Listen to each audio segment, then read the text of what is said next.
પાલેજ મુકામે પાણી પુરવઠાની યોજના પાલેજ ગામમાં મંજૂર થઈ છે।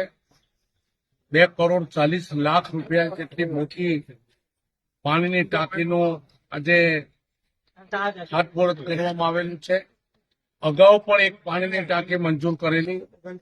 પાલેજ ગામને જે પાણીના પ્રશ્નો હતા એ ગામના સરપંચ ભાઈ શ્રી સબ્બીર અને જિલ્લા પંચાયતના સભ્ય મલંગભાઈ, તાલુકા પંચાયતના સભ્ય અંશોયાબેન, સન્માબેન, તાલુકા પંચાયતના સભ્ય સમગ્ર આગેવાનોની રજૂઆતના કારણે આજે મને કહેતા આનંદ થાય કે ભરૂચ જિલ્લાના મંત્રી ઈશ્વરસિંહે પણ ખૂબ પાણી પુરવઠા યોજનામાં ટાંકી મળે એ માટે બધાએ અથાગ પ્રયત્ન કરેલા છે। ટાંકી આજે મંજૂર થઈ છે। પાલેજ ગામની જે સમસ્યા છે એ પાલેજ ગામના ઘર બેઠા પાણી મળે એવું નક્કર આયોજન થઈ ચૂક્યું છે। નમસ્કાર।